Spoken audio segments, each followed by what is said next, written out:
What's up guys, it's the Hockey Radar tracking drafts and prospects, and in today's video I just wanted to talk about some of my favorite prospects from around the league and give my reasons for why I think they will succeed in the NHL and why each of them maybe should have gone a little bit higher in their respective drafts. But before I get into the video, there is a very exciting tournament going on right now, the Hlinka Gretzky Cup, which sees many of the top U18 players play some international competition, many of them for the first time. As of this recording, on the afternoon of Monday, August 11th, Canada beat Finland 5-3 in the tournament opener, with top draft prospects Keaton Verhoff and Ethan Belchetz each notching 3 points. I already have a video on Verhoff and one coming out soon on Belchetz as a part of my 2026 draft series, so make sure to go check those out.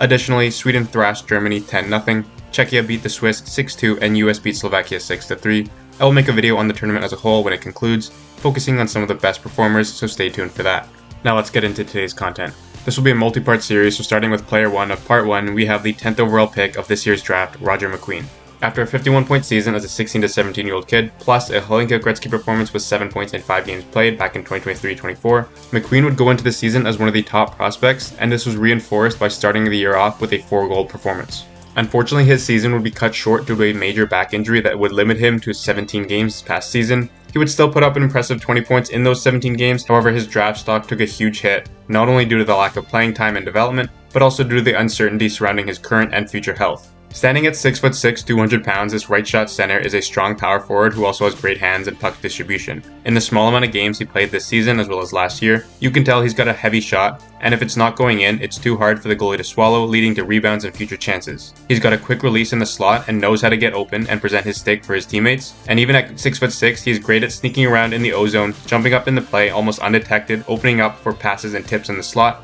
and is also very good parked in front of the net to pick up loose pucks or tip in point shots. He has great hands and can beat the goalie in tight spaces even with his long reach, which also comes in handy to fake forehand and reach around the goalie to his backhand. He also has great vision and is very creative with his passes, finding teammates in the slot, and he can protect the puck very well while circling the zone, and also with power moves to the net. He is hard to stop when he gets up to speed and drags it with his backhand before pulling it to his forehand to reach around the goalie. On the power play, he can play at the circle and also in front of the net, and he is very versatile and can adjust based on the skills and players that the power play already has. My projection for McQueen, now that he's committed to Providence College in Hockey East in the NCAA, I can see him putting up 13 goals, 22 assists for 35 points in the roughly 37 games that they play, and I think being in and around point per game would be great for his confidence and his development. Personally, I think McQueen is bound to rise because he was easily a top 5 or top 6 player in this draft but fell due to the uncertainty around his injury. So as long as he can stay healthy and as long as his injury is fully in his past, he will show why he should have been a top 5 pick in this year's draft. Like I mentioned in my 2025 draft review video, I don't blame teams for passing up on him as they cannot afford to take a risk so early in the first round. However, I still do think that McQueen has all the tools to be a top 5 player from this draft when we look back in 5 to 10 years. He's got the size and skill to play in the NCAA where he will face off against players 2 to 3 years older than him, and everywhere he goes, whether it's the WHL, the U18s, Hlinka, he is able to produce, and I don't see that stopping anytime soon. McQueen could make the jump probably in the 2026-27 season if he has a strong year in Providence and can catch up in his development that he has missed from the last year's injury. I really like this kid, he works hard, always has a smile on his face, and I really like his fit in Anaheim with another towering center in Leo Carlsson, and in a few years I think they can form a deadly 1-2 punch at center, and a very feared top power play unit, with other skilled forwards like McTavish, Seneca, and Gauthier. Going with player number 2, another player who I think should have gone earlier in this year's draft, 7th overall pick, James Hagens. After a very successful 2023-24 season with the US National Team Development Program with 39 goals, 63 assists, and 102 points, he would finish 5th all-time in program history in points behind Jack Hughes, Cole Eiserman, Will Smith, and Clayton Keller. Hagens was going into this past season as one of, if not the best prospect in the 2025 draft. For this past season, he would switch over to Boston College and would put up a respectable yet slightly underwhelming 11 goals, 26 assists, and 37 points in 37 games, and an impressive 5 goals, 4 assists, 9 points in 7 games at the World Junior Championships where he helped the US go back-to-back. Comparing his numbers to a Celebrini or a Jack Eichel, who are well above point per game in their college years, really hurt Hagens' case to go number 1 or even number 2, and with many thinking he lacked the ability to drive play, Hagens' stock continued to fall. Now returning to Boston College and will surely return to Team USA as he will be the focal point for the Americans to try to three-peat. Standing at 5'10", 185 pounds, he is a fast and smooth skating center with high hockey sense and smart in both ends of the ice. So far, he has a gold medal at the World Juniors, at the World U17 Hockey Challenge, and at the U18 World Juniors, in which he was also named Tournament MVP,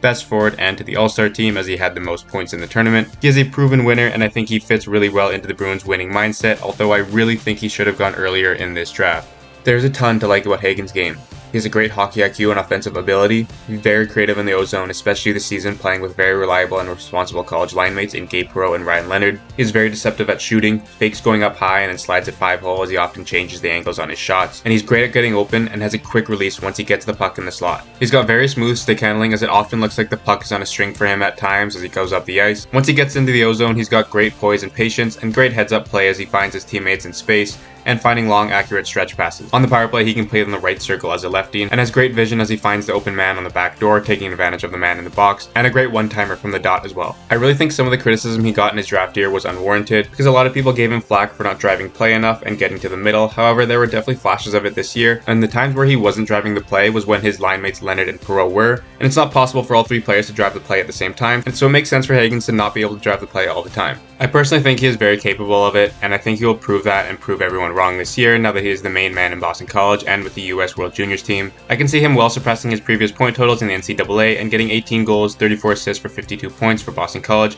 and being a contender for the Hobey Baker Award. I also think he will be US's best player at the World Juniors, and I would like to say he could challenge for the MVP, but I think this tournament is Canada's to lose, and the MVP will probably come from the Canadian team. Nonetheless, I could see Hagens putting up another solid performance with 9 or 10 points in the tournament. I really think now that Leonard and Perreault are gone on Boston College, Hagens will elevate his game even more and prove to the league that he should have gone much earlier in the draft. I think he should have gone 3 or 4, but I can understand Chicago's need for Frundell on their roster, so I thought at the very least Hagens would go at 5 to Nashville, and in hindsight I still think he should have. He could be their number 1 elite centerman that they've always needed, but he ended up at 7, and I think he's going to be an amazing borderline franchise player for the Boston Bruins in a couple years, and hopefully we can see a couple years of him on a line with prime David Pastrnak. Player number 3 and the last one for today's video, we have 2024 9th overall pick Zayne Parekh, who has signed his ELC and will most likely, at the very least, start the season with the Calgary Flames. In his draft-eligible season, Parekh would put up 96 points for the Saginaw Spirit, which is surprising that a performance like that is only good for 9th overall behind guys like Caden Lindstrom, Carter Yakimchuk, and Berkeley Catton. Parekh would double down on this performance this past year, putting up 33 goals, 74 assists, and 107 points in 61 games,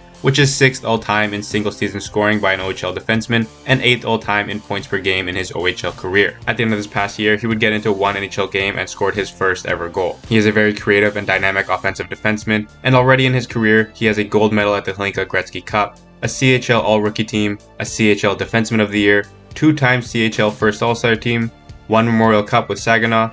2-time OHL First All-Star Team, and an OHL Most Outstanding Defenseman trophy. If you watch him play, he is an amazing quarterback on the power play with both a smart and heavy shot, and great puck distribution, finding teammates, and shooting for a tip or rebound. He will make lots of money running a power play in the NHL one day. He has great edge work and skating, turning on a dime and shifting away from pressuring forwards to free himself up in the O-zone to make plays towards the net. He is very smooth at transitioning between forward and backward skating, and side-to-side lateral movement. Because of how good he is and his reputation in the league, the goalies have to respect his shot, and he is very good at being deceptive, acting like he's about to rip it, and then sliding it to a teammate who's got half an empty net staring at them. He is very similar to Quinn Hughes in the sense that he basically has the hands and skill set of a forward, but he plays defense. He knows when to jump up into play and attack on the rush, and he has great heads up in the D zone and neutral zone as he looks for breakout passes and stretch passes to spring forwards on breakaways or odd man rushes. He is already looking like the best offensive D-man from his draft, which included Artem Levshunov, Sam Dickinson, and Cole Hudson, among others. And with his production and with how winning seems to follow him everywhere he goes, he is exactly what the Flames could use, as they haven't seen a prospect in their pipeline like this for years. Although it would be a tough pill to swallow if and when Anderson gets traded,